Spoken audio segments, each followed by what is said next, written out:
ভোর ৪টের অ্যালার্ম বাজার আগেই আজ ঘুমটা ভেঙে গেল। সারা রাত ধরে শুধু টাইম দেখেছি যে কখন ৪টে বাজবে। হাই, আমি তোতা। লাইফে ফার্স্ট টাইম আমি বন্ধুদের সাথে ট্রিপে যাচ্ছি, তাও আবার দীঘা। এমন না যে আগে কখনো ট্রিপে যাইনি, বাট সেগুলো ছিল ডে ট্রিপ। আমার তো ব্যাকপ্যাক ছিল না, রাত্রিবেলা উঠে ব্যাকপ্যাক করলাম। ট্রিপটা ছিল একদিনের, বাট আমি জামা কাপড় নিয়েছি 10 দিনের। আমি প্রথমবার বড় ভ্লগ বানাচ্ছি, প্লিজ ভিডিওটা দেখতে থাকো। আমরা বাড়ি থেকে স্কুটি করে স্টেশন পর্যন্ত গেছিলাম। চলো যাওয়া যাক তাহলে। এক্সাম আর ঘুরতে যাওয়া ছাড়া এই সকালের মুখ তো কখনো দেখিনি আমি। সকাল সকাল মনে হচ্ছিল দিনটা আজ বেশ স্মুথ যাবে, কিন্তু না, স্টেশনে গিয়েই দেখি ট্রেন লেট, তার ওপর বৃষ্টি, মানে একদম ফুল ড্রামাটিক এন্ট্রি। টোটো ধরবো বলে রেডি, তখনই ট্রেন এসে গেল।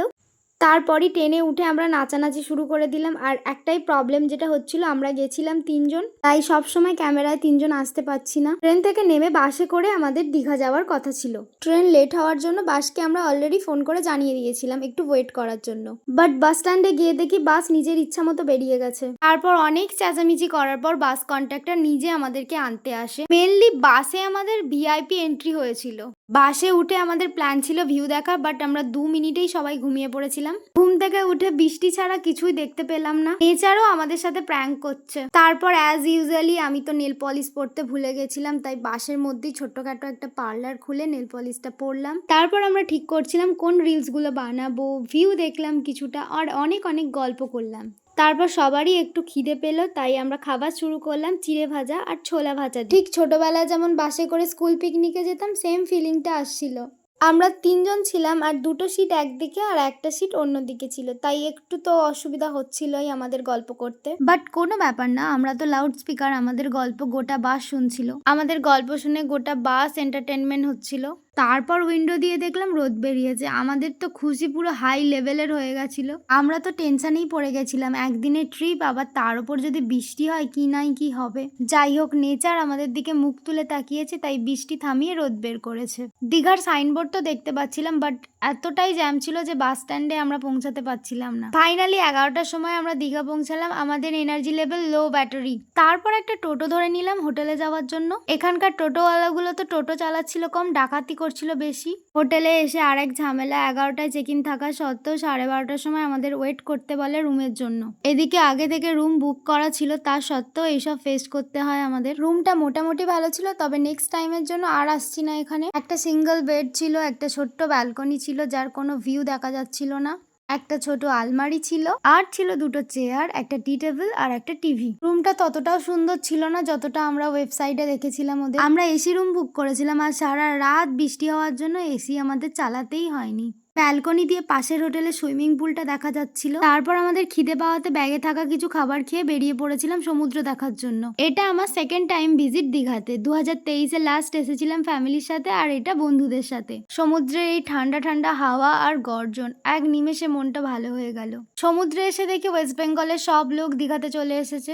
বেলা 1টার সময় আমরা ব্রেকফাস্ট করছি আনহেলদি ডিম টোস্ট দিয়ে। খাবার পর আমরা চলে গেলাম রুমে ফ্রেশ হতে, কারণ আবার বের হব আমরা। তারপর একটু পুলে গেছিলাম, ওখান থেকে গেছিলাম আবার বিচে। তারপর রুমে এসে স্নান করে ফ্রেশ হয়ে খাওয়া দাওয়া করে আমরা রেডি হচ্ছিলাম শাড়ি পরে একটা স্পেশাল জায়গায় যাওয়ার জন্য। আমাদের পুরো ট্রিপের সব থেকে ভুল ডিসিশন ছিল এই শাড়ি পরে যাওয়াটা। এই শাড়ি পরার চক্করে আমাদের অনেক টাইম ওয়েস্ট হয়ে গেছে। সবকিছু করে রেডি হতে আমাদের তো অনেকটাই টাইম লেগে গেছিল 3জনের। রুম থেকে বেরিয়ে একটু হেঁটে আমরা টোটো ধরে নিয়েছিলাম, তারপর টোটোয় করে গেছিলাম সেই স্পেশাল জায়গাটায়। পুরো ট্রিপে যত না খরচা হয়েছে তার থেকে বেশি খরচা হয়েছে টোটোয় উঠে। এই জায়গাটা কে কে চিনতে পেরেছো কমেন্টে অবশ্যই জানিও। এখানে ঢোকার জন্য তো প্রায় 20 মিনিট লাইনে দাঁড়াতে হয়েছিল আমাদের। মাঝে আমাদের একটু ঝগড়া হয়ে গেছিল, কারণ একটাও ভালো ফটো আসেনি আমার। এত সেজে গুজে টাইম নষ্ট করে একটাও ভালো ফটো পাইনি আমি। তারপর রুমে ফিরে আবার রেডি হয়ে আমরা গেছিলাম বিচের দিকে। খেয়েছিলাম একটু মোমো, আর তারপর কাবাব খাওয়ার জন্য একটা স্টলে গেছিলাম। সেখানে গিয়ে ফার্স্টে 1 প্লেট চিংড়ি অর্ডার দিয়েছিলাম। কিছুক্ষণ ওয়েট করার পর মাছটা যখন হাতে পেলাম,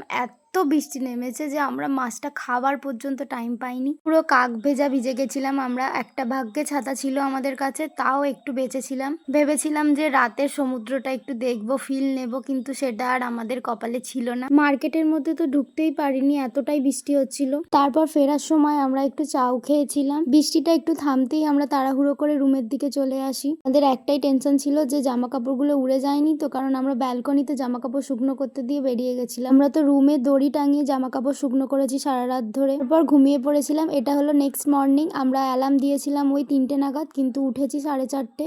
রেডি হয়ে আমরা ওই 5টা নাগাদ সানরাইজ দেখার জন্য বেরিয়েছিলাম। সকাল সকাল ওঠাটা একদম ওয়ার্থ ইট ছিল, কারণ আমি অনেক ফটো তুলেছি। সকাল সকাল ঘুম থেকে উঠে এই সমুদ্রের মুখ দেখা একটা আলাদাই ফিলিং হচ্ছিল। এই সুন্দর সুন্দর মোমেন্ট গুলো তো মানি দিয়ে আর কেনা যাবে না। কিছুদিন পর তো সব ভুলে যাব যে কত টাকা ইনভেস্ট করেছিলাম এই ট্রিপের জন্য, কি খেয়েছিলাম, কিন্তু এই মোমেন্ট গুলো সারা জীবন মনে থাকবে। যারা এখনো পর্যন্ত বন্ধুদের সাথে ঘুরতে বেরোনি তাদের বলছি প্লিজ বের হও, খুব মজা হয় বন্ধুদের সাথে ট্রিপে। সকালবেলা যেহেতু ভাটা চলছিল, জলটা অনেক দূর চলে গেছিল। আমরা ভেবেছিলাম হয়তো পুরো ফাঁকা থাকবে, এত ক্রাউড ছিল কি বলবো।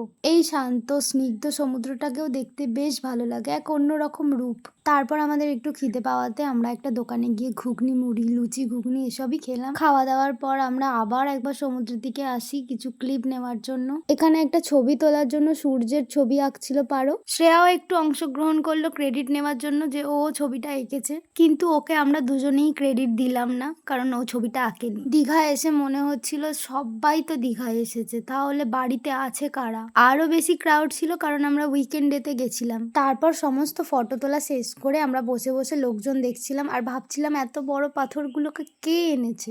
এখানে বসে বসে গল্প করছিলাম আর এক ফ্রেন্ডকে ভিডিও কলে দেখাচ্ছিলাম, কারণ সে তো লাস্ট মিনিটে আমাদের প্ল্যানটা ক্যান্সেল করে দিয়েছে। তারপর রুমে এসে ব্যাগ ট্যাগ গুছালাম, কারণ আমাদের 9:30টায় চেক আউট ছিল।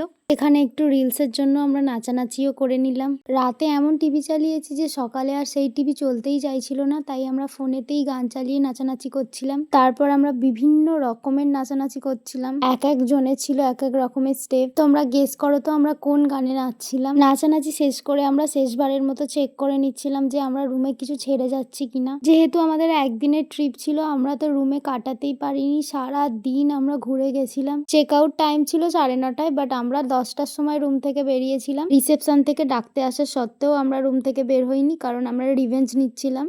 কারণ চেক ইনের সময় আমাদের প্রায় আধা ঘন্টা বসিয়ে রেখেছিল। তারপর আমরা কিছু ফটো তুলে লাস্ট টাইম সবকিছু ঠিকঠাক নিয়েছি নাকি চেক করে নিচ্ছিলাম আর বেরিয়ে যাচ্ছিলাম রুম ছেড়ে। একটু তো মিস করছিলাম জায়গাটাকে, বাট বাড়িটা বেশি মিস করছিলাম আমি। আমরা চেক আউট করেছি 10টায় আর বাস ছিল 12:40। এতক্ষণ টাইম কি করব, তাই ভাবলাম বিচে গিয়েই বসি। তারপর আমরা ভ্যাগাবনের মতো বিচের ধারে অনেকটা টাইম বসেছিলাম। যত ভিটামিন ডি ছিল সব আমি নিয়ে নিয়েছিলাম নিজের মধ্যে। কালকের থেকে আজকের ক্রাউডটা একটু বেশিই ছিল দেখলাম। আমরা যখন বিচে আসি তখন আবার জোয়ার চলছিল, তাই জলটা অনেক উঁচুতে এসে গেছিল। তারপর একটু ডিমের পোচ খেয়ে নিলাম। হাঁটতে হাঁটতে বিচ থেকে সরে এসে মার্কেটের দিকে এলাম। ওখানে এসে একটা পেয়ারা মাখা দেখতে পেলাম। এই পেয়ারা মাখাটা ছিল আমার খাওয়া বেস্ট পেয়ারা মাখা। কিছুক্ষণ এদিক ওদিক করার পর টোটোয় করে চলে এসেছিলাম বাস স্ট্যান্ডে। দেন 178 টাকায় গোটা পৃথিবী ঘুরে কোমরের ব্যথা, পায়ের ব্যথা, ব্যাক পেন নিয়ে আমরা বাস থেকে নেমেছিলাম।